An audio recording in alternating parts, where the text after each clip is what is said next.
A CBN está abrindo espaço a todos os candidatos ao governo do estado de Mato Grosso do Sul. Esta é a primeira rodada de entrevistas.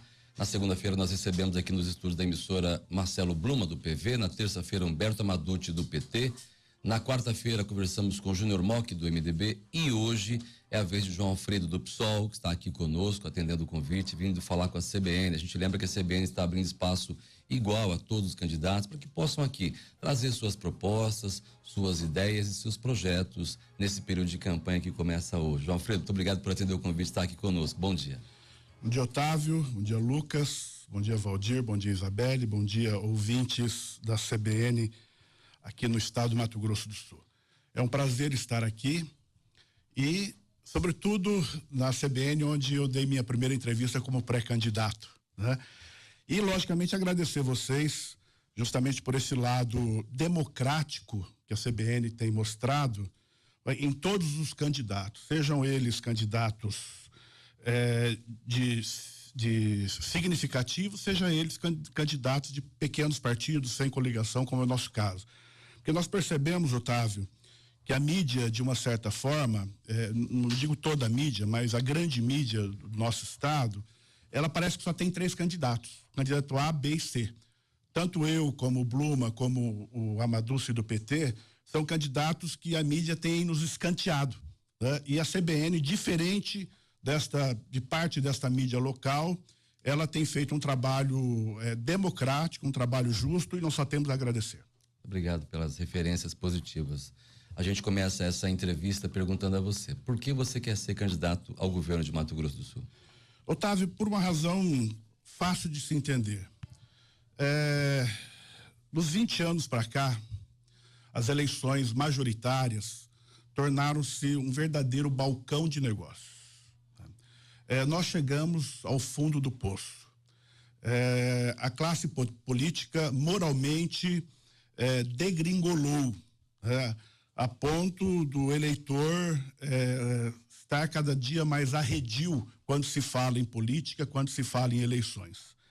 Então, diante disso, e sabendo que as pessoas de bem, né, procuram não se envolver politicamente para não se sujar, eu procurei não me omitir. Eu sou um ativista, tenho combatido significativamente a corrupção no município de Ribas do Rio Pardo e resolvi colocar meu nome para que o eleitor tenha mais uma opção, para que o eleitor conheça profundamente o passado de cada um dos candidatos, possa ter opção para votar e sinta prazer em votar, justamente porque ele sabe que existem candidatos sérios, candidatos com ficha limpa e candidatos que podem fazer a diferença nessas eleições. Então, meu nome está aí justamente para que o eleitor tenha esta opção.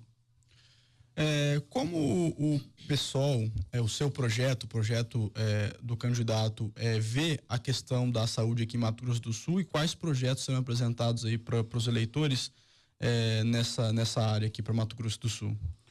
Ô Lucas, por força da Constituição, e eu sempre levo a Constituição do Mato Grosso do Sul, né?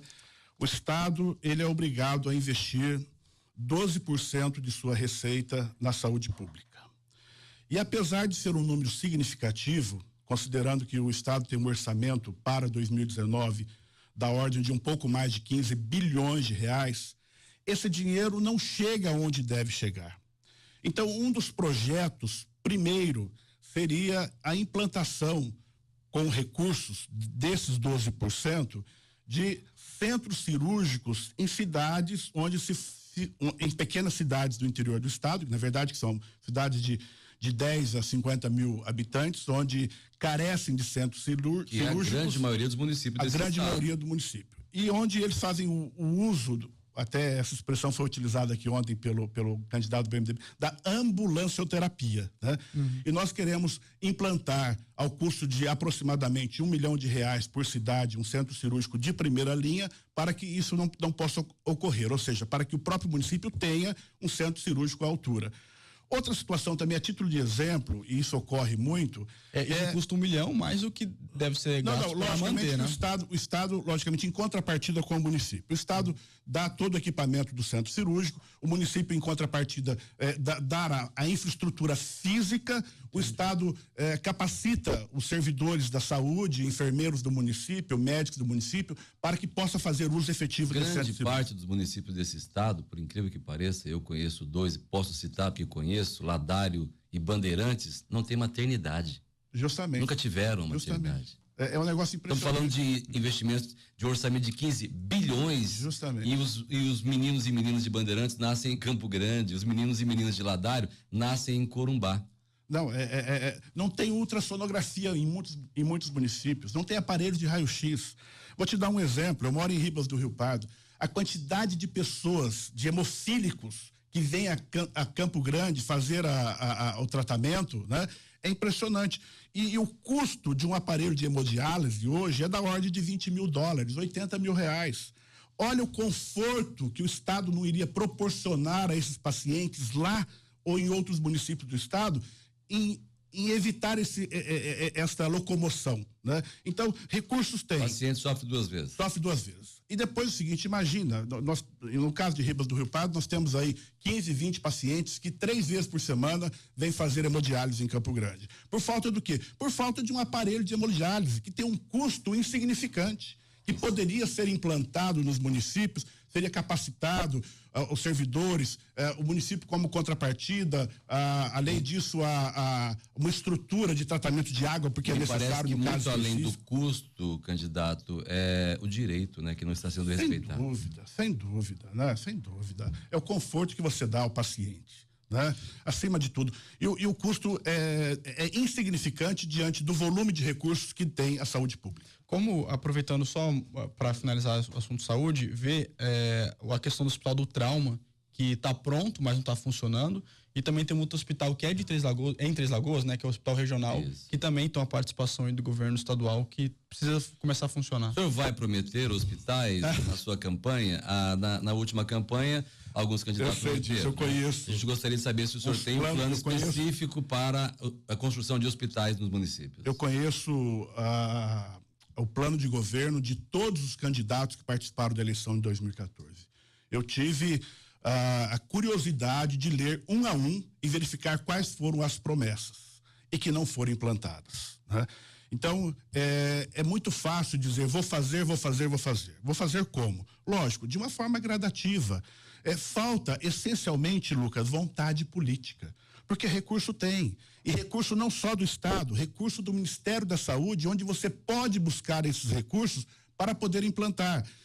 E, logicamente, é uma implantação que tem que ser gradativa, porque o recurso do Estado, ele não é suficiente. Houve queda na arrecadação nos últimos anos. Só uma dependência muito grande do Ministério da Saúde, né? Do município, dos estados. Justamente. E você ter contrapartidas do município, contrapartida da União e contrapartida do Estado. Você ir até essas cidades que integram uma macro-região e verificar o que vocês estão precisando, como nós podemos solucionar esse problema. E através de parcerias, através de convênios, implantar o que tem que ser feito. Agora, sem prometer. Né? Eu acho que o eleitor tá farto disso, né? De ouvir esse blá, blá, blá e não sair do papel. A gente faz uma campanha, a gente assiste uma campanha em que os candidatos falam muito de saúde, educação, falam de corrupção, falam de segurança pública, a gente vai falar sobre isso aqui. Mas a educação no governo do PSOL, como é que o senhor pretende tratá-la? Essa é a nossa prioridade. Os recursos, o Estado, ele tem por obrigação gastar 25% do seu orçamento em educação. Nós queremos valorizar o professor. Hoje o salário do professor da rede estadual para 40 horas é da ordem de R$3.500. Eu disse isso na entrevista anterior. O Maranhão, governado pelo Flávio Dino, do PCdoB, um professor também de 40 horas ganha R$5.750. E Maranhão é um dos estados mais pobres do Brasil. Mas o PIB do Maranhão é idêntico ao do Mato Grosso do Sul. O Maranhão tem um PIB de 79 bilhões de reais. O Mato Grosso do Sul tem um PIB de 80 bilhões de reais. Então, na escala dos 27 estados, o Mato Grosso do Sul e Maranhão estão próximos. Um é 16º PIB e outro é 17º PIB. Isso. Então, se lá pode, porque aqui nós não podemos. O problema são os privilégios, Otávio. Nós precisamos rever e diminuir esses privilégios, que nós vamos falar isso oportunamente. Então, nós queremos valorizar o professor, nós queremos dotar as escolas públicas de climatização. A maioria das escolas do estado não tem ar-condicionado num clima tropical. Nós queremos investir maciçamente na merenda escolar. Hoje gasta-se 47 centavos por aluno dia em merenda escolar. Você não compra meia maçã. Então, é uma coisa absurda a educação do estado. E mais um detalhe, no último IDEB, 74% dos municípios não cumpriram a meta do IDEB. 74%. Nosso índice de aqui no Mato Grosso do Sul, isso é 74% das cidades do Mato Grosso. Isso é muito alto. Muito alto. Nós tivemos também um índice de reprovação altíssimo no ensino médio, da ordem de 25 alunos para cada 100 alunos. O maior índice de evasão escolar no Brasil inteiro, em Mato Grosso do Sul também, é no ensino médio, né? E é responsabilidade prioritariamente dos governos estaduais. Justamente. Né? Então é um negócio impressionante. Nós queremos também investir na educação superior. Mas como atrair o aluno, candidato? Qual a proposta do pessoal para atrair o aluno, para ele continuar na escola, para ele gostar de ir para a escola? É você fazer o que nesse mundo nada se cria, tudo se copia. Você buscar o que Darcy Ribeiro iniciou fazendo na educação no Rio de Janeiro. Não a estrutura física do CIEPS, com o projeto de Niemeyer, nada disso. Né? A estrutura física nós temos e ela precisa ser readaptada. Né? É trazer o aluno para que ele possa ter gradativamente um ensino integral, para que ele possa ter um ensino profissionalizante, para que ele possa sentir-se bem na escola, atrair também os pais de aluno. Eu fui presidente de APM e meus filhos sempre estudaram em escola pública. Eu tenho o maior orgulho do mundo. Eu estudei em escola pública, meus filhos estudam em escola pública e nunca deixei que eles fossem para a escola particular.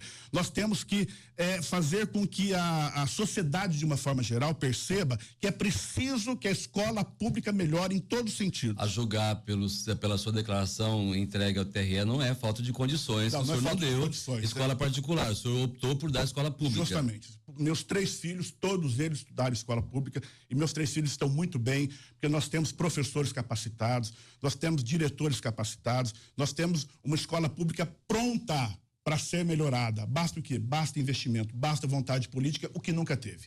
Porque, na verdade, a preocupação com a classe dominante é que a classe dominada não tem acesso a uma educação de qualidade. Por quê? Porque se ela tiver, ela vai saber votar. E sabendo votar, ela tira todo mundo que está aí. Essa é a grande verdade. Nós estamos conversando com o João Alfredo, candidato ao governo de Mato Grosso do Sul pelo PSOL, integrando aqui a primeira rodada de entrevistas aberta pela CBN. Você pode acompanhar essa entrevista ao vivo pela nossa fanpage no facebook.com/CBNCG oficial. 9h17, nós voltamos em instantes. Ele que aceitou o convite também veio falar com a CBN na primeira rodada de entrevistas com os candidatos. João, a gente falava de educação, você gostaria de complementar? Eu gostaria de complementar para dizer o seguinte, que nós temos interesse também em modificar a educação do ensino superior, né? A UEMS criou as cotas raciais e nós queremos ampliar isso da seguinte forma, como fez a USP em São Paulo. E a USP é uma universidade muito conservadora e ela criou, além das cotas raciais, ela criou também cotas para estudantes do ensino público estadual. Então, nós queremos gradativamente, além de dotar as cotas raciais, seja para negros, pardos, indígenas, portadores de necessidades especiais, também alunos provenientes do ensino público, para que nós tenhamos, talvez em 2 anos, 50% das vagas ocupadas nessas cotas e as outras 50% das vagas remanescentes ocupadas através dos aprovados em vestibular comum. Então, esse é o nosso projeto também para a Universidade Pública Estadual. Candidato, há uma narrativa estabelecida no país inteiro, e aqui não é diferente, de que a esquerda, em geral, é um pouco condescendente com a criminalidade, no sentido de que, até na deturpação, às vezes, do conceito de direitos humanos, de proteção, né, dos direitos até da pessoa que comete um crime, e isso, num estado como o nosso, conservador, que enfim, até as intenções de voto mostram que o eleitor de Mato Grosso do Sul tem uma preferência por candidatos de direita, essa narrativa é até um pouco mais forte. Qual o projeto do PSOL e do candidato em relação à segurança aqui em Mato Grosso do Sul e como combater essa ideia, né? Olha, essa ideia, ela é deturpada, né? Ela não corresponde à verdade, né? Eu não vejo dessa forma. Na verdade, o raciocínio é um só. Se a criminalidade ela existe, é decorrente das desigualdades sociais. E é isso que é o nosso ponto de partida. É isso que nós precisamos fazer, ações afirmativas para que as pessoas da classe C e D tenham um trabalho digno, tenham recursos suficientes na educação, tenham recursos suficientes na saúde para que possam ingressar no mercado de trabalho. Então, essa é a preocupação. Os governos não investem no social. Não há um investimento maciço. Nós tivemos situações do período auge do PT recentemente, onde os índices de criminalidade não eram tão significativos como são hoje, em função do quê? Em função de vários programas sociais que foram implementados e depois foram esquecidos ao longo do tempo. Então nós temos que voltar a isso e cumprir o que está na Constituição. Desenvolvimento social e redução das desigualdades sociais. Isso não foi eu que disse, está na Constituição desde 1989, na Constituição do nosso Estado. Então essa é a nossa preocupação, reduzindo a desigualdade social, investindo em desenvolvimento econômico, nós teremos, por consequência, a redução nos índices de criminalidade. E nós vamos investir nisso. O Partido dos Trabalhadores, que também vive aí um drama muito grande, está pagando um preço alto por conta dos últimos episódios registrados no país. Pode ser um fator negativo para a tua campanha? A Venezuela, por exemplo, pode ser um fator negativo? Como é que você pretende tirar? Eu digo o seguinte, nós não podemos deixar o seguinte, de que nunca na história do Brasil se investiu tanto em programas sociais. Essa é uma verdade.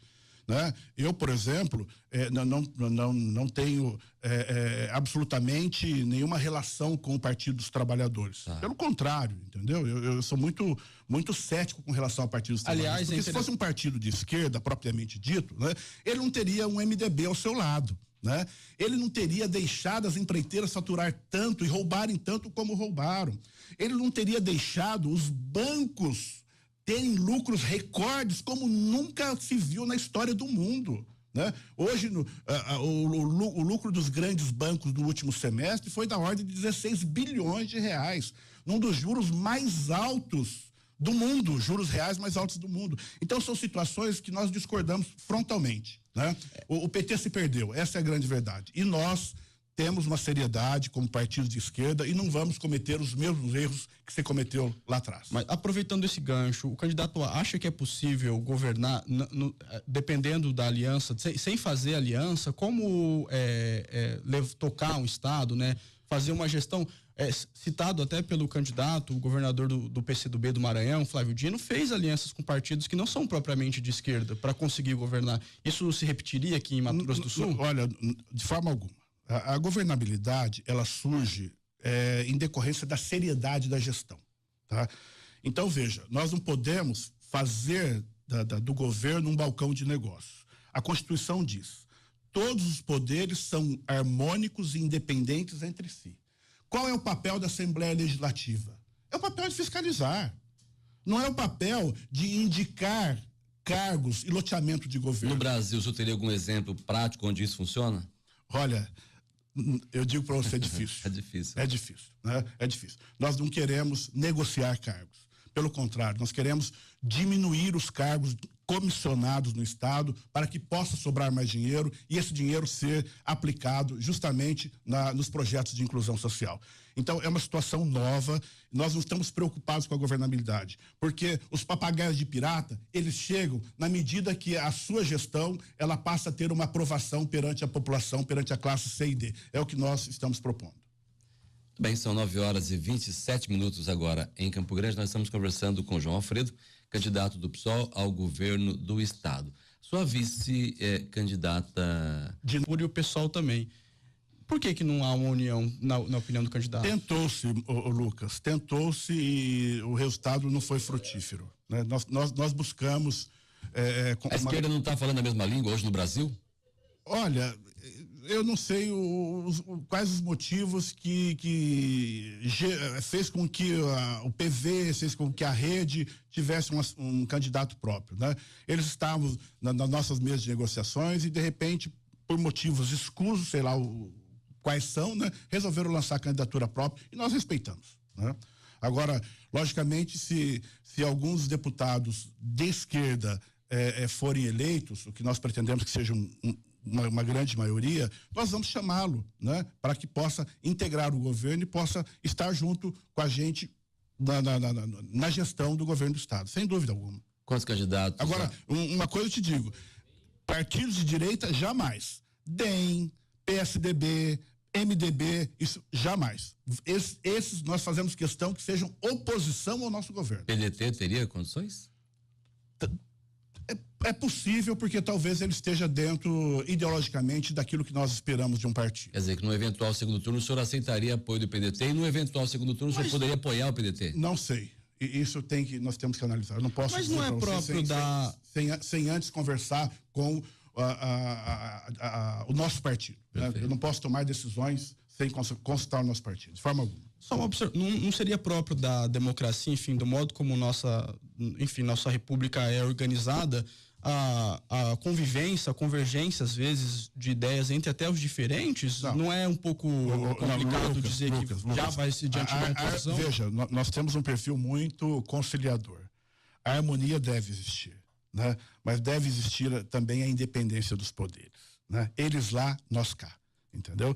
Qual é o papel básico e essencial do legislativo? Além de legislar, é de fiscalizar a gestão do executivo. Eles são pagos para isso. E eles não fazem isso. O que eles menos fazem é justamente a fiscalização do executivo.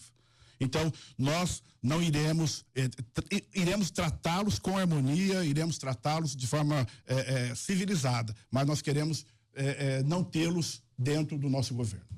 9h31 em Campo Grande, nós estamos conversando com o João Alfredo. Ele é candidato ao governo de Mato Grosso do Sul pelo PSOL, integrando aí a primeira rodada de entrevistas que a CBN está fazendo com os candidatos ao governo do estado.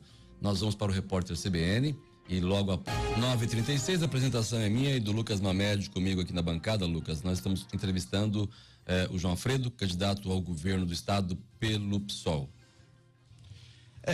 Foi citado rapidamente por você, Otávio. Eu queria entrar nesse assunto porque depois que vieram as declarações de bens, isso tem sido comentado, né?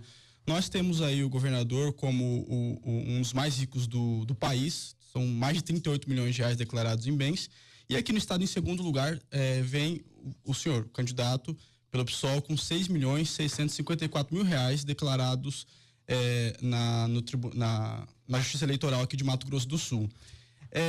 Isso de alguma forma incomoda perguntá-lo sobre isso, ser questionado sobre isso, porque existe também essa ideia de que os partidos de esquerda, os partidos socialistas são anticapitalistas e por isso nem dinheiro podem ter. O que o candidato acha disso? Bom, não me incomoda nem um pouquinho. Eu trouxe até aqui a minha carteira de trabalho, onde com 12 anos de idade eu já estava registrado em carteira de trabalho. Eu tenho 43 anos de trabalho efetivo na iniciativa privada e quase 30 anos como profissional liberal. Então, através da minha produtividade, através da minha profissão, através de tudo que eu amealhei ao longo desses 43 anos de trabalho, eu construí um patrimônio. Nós vivemos num país que a Constituição diz, a livre iniciativa faz parte do nosso dia a dia. Nós moramos num país capitalista e nós temos que honrar o que está na Constituição Federal. E eu, licitamente, honestamente, adquiri esse patrimônio e declarei esse patrimônio como está no meu imposto de renda. Então, não há incômodo nenhum. Eu não vejo que contrassenso é esse. A justiça está permitindo agora o autofinanciamento de campanha. O candidato pretende usar dinheiro próprio? Absolutamente. Não pretendo usar. Se eu usar o meu dinheiro próprio, isso é um dinheiro insignificante diante dos meus recursos. Pelo contrário, esse efeito Dória não vai acontecer na minha campanha. Vamos falar de reforma da Previdência no Mato Grosso do Sul. Como é que o senhor avalia e qual seria a sua iniciativa caso seja eleito governador? Problemática ao extremo a situação da AGPREV aqui no estado, né? Você vê aí que constantemente o governo do estado está suplementando valores para a AGPREV. Por quê? Porque o que se arrecada não se paga. Essa é a grande verdade. Hoje nós temos aproximadamente 4.300 pensionistas e 22 mil aposentados no governo do estado. Os valores anuais para a GEPREV são significativos. Graças a uma repactuação que foi feita ano passado, nós conseguimos que a GEPREV conseguisse o chamado certificado de regularidade social. E tendo esse certificado de regularidade social é que ela consegue os repasses do governo federal. Então, o que nós temos que fazer é rever algumas situações dentro da GEPREV. Curiosamente, já no atual governo, a pensão que era de 18 anos foi para 21. Quer dizer, aumentou-se ainda mais o déficit da GEPREV. Então, nós queremos reunir deputados, reunir os servidores aposentados, de como nós podemos fazer para repactuar, para refazer um remanejamento, de forma que isso não pode pesar, porque eu tenho visto no orçamento, em 2030 isso vai estourar. Então, antes de estourar, é preciso de rever. Agora, lógico, nós temos que observar o direito adquirido. O direito adquirido tem que ser respeitado porque é uma garantia constitucional, mas a situação ela é muito preocupante. Mas isso significa, pelo menos, a proposta da revogação, propor a revogação dessa que teve? Não, absolutamente. É preciso sentar e conversar, entendeu? É com o diálogo que se resolve, não é impondo uma situação. Então, nós queremos fazer com que haja uma comissão, né, de aposentados, uma comissão de pensionistas, e que nós podamos conversar para que daqui para frente, como nós podemos rever isso aí. Porque tem muito privilégio. Eu tive vendo, Lucas, só para você ter uma ideia, no site transparência.ms.gov.br, vai lá, eleitor, vai lá, entra na Secretaria Estadual de Fazenda e veja qual o salário médio dos servidores da Secretaria de Fazenda. Tem servidores que ganham 55 mil reais, Otávio. Tem servidores que... Eu não vi salário inferior a 15 mil reais. E depois, só a Secretaria de Fazenda consome 800 milhões de reais do orçamento do Estado. Então, são privilégios que nós temos que rever assim que eleitos. Não pode uma situação dessa, não é Estado que suporte uma situação dessa. Nós temos que rever tudo isso, né? Essa situação dessa operação Grãos de Ouro, né? Que prenderam várias pessoas aqui no estado, inclusive servidores da Secretaria de Fazenda, que ganhavam muito mais que o governador, que ganhavam muito mais que o ministro do Supremo Tribunal Federal. O senhor sabe que o estado foi notificado recentemente pela Subsecretaria de Regimes Próprios e de Previdência Social do Ministério da Fazenda, que emitiu um parecer reprovando essa reforma aqui no estado. Sem dúvida, mas sem dúvida, isso tem que ser revisto. Agora, ser revisto de uma forma limpa, de uma forma transparente, com todos à mesa, o que nós podemos fazer. Porque nós temos que manter aqueles que já estão e aqueles que vão se aposentar ao longo dos anos, antes que essa bolha estoure. Isso não pode acontecer. Vamos para o intervalo comercial e na sequência voltamos para continuar. Agora na última parte com a entrevista com o João Alfredo do PSOL. João, Mato Grosso é um estado eminentemente agro. Aqui, Jair Bolsonaro tem a maioria dos votos, porque ele tem um discurso muito bem preparado para esse setor. Ele fala o que o pessoal quer ouvir. Como é que o pessoal vai trabalhar, ou quais são as propostas do PSOL e sua, caso seja eleito governador, para o agronegócio? O agronegócio tem recursos para o agronegócio. O agronegócio não precisa do Estado, absolutamente. O agronegócio tem linhas de crédito do governo federal. Então, ele não precisa, em momento algum, do Estado. Ele será respeitado, porque a arrecadação decorrente... O pequeno produtor rural precisa do Estado. O pequeno produtor, que não é o agronegócio. Só para você ter uma ideia, os recursos orçamentários para isso no Estado são ínfimos. Nós queremos incrementar a agricultura familiar. Nós queremos fazer com que as pessoas tenham terra, mediante...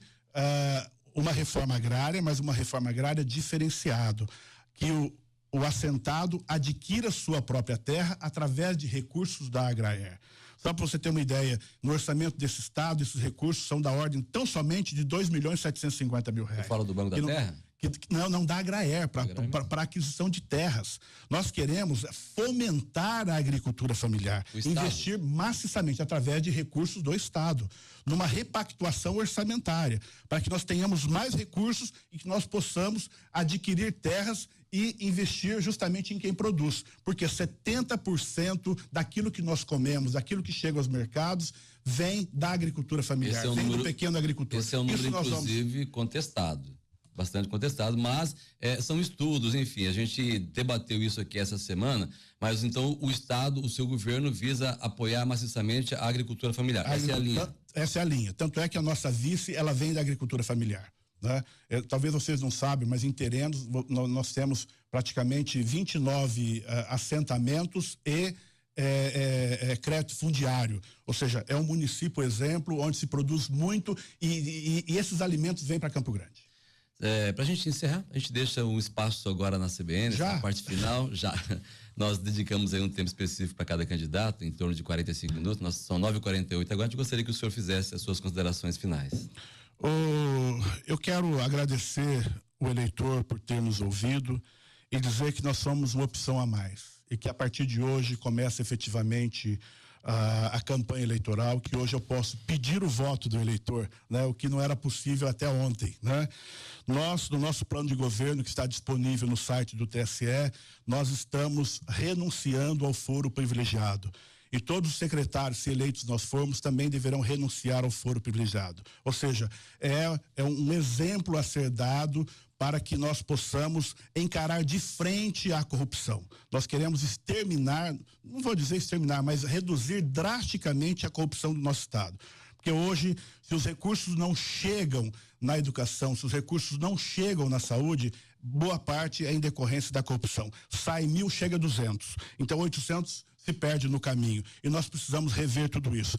Então eu peço encarecidamente que o eleitor faça uma reflexão nessas eleições. Nossa candidatura não nasceu de dentro de uma prisão. Nossa candidatura, ela é muito séria, ela tem conteúdo, ela vem de um passado de trabalho, de um passado de produção. Eu sou formado, eu tenho especialização em direito público, eu tenho especialização em direito empresarial pela Fundação Getúlio Vargas, eu tenho condições de colocar o Estado no eixo. Então, eu gostaria de pedir esta atenção especial ao eleitor. Você tem os 50, você tem João Alfredo, você tem Diná, você tem Anísio Guató, que é o primeiro candidato senador da história, índio da história do Mato Grosso do Sul. Então, você tem deputados federais, você tem deputados estaduais. Vamos fazer essa diferença. Chega dos mesmos nomes, chega das mesmas caras, chega da velha política. É hora de dar um basta, é hora de investir na inclusão social, é hora de termos cada vez mais ações afirmativas do governo do Estado para que o trabalhador, para que a dona de casa tenha educação digna, tenha saúde digna. É isso que nós pedimos. Quero agradecer, Otávio, a você, a Lucas, ao Valdir e a Isabelle por essa oportunidade, por serem tão democráticos assim nesse espaço que é feito a todos os candidatos, e dizer que nós estamos à disposição e que hoje começa a nossa campanha. 50 para mudar, 50 para reconstruir o Mato Grosso do Sul. Muito obrigado e bom dia a todos.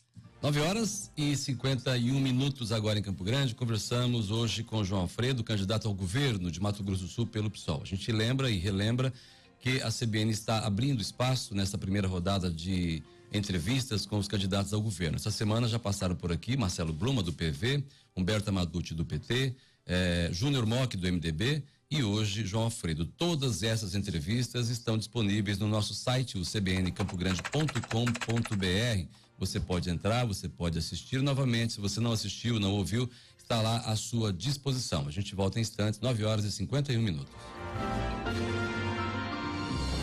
CBN, eleições 2018.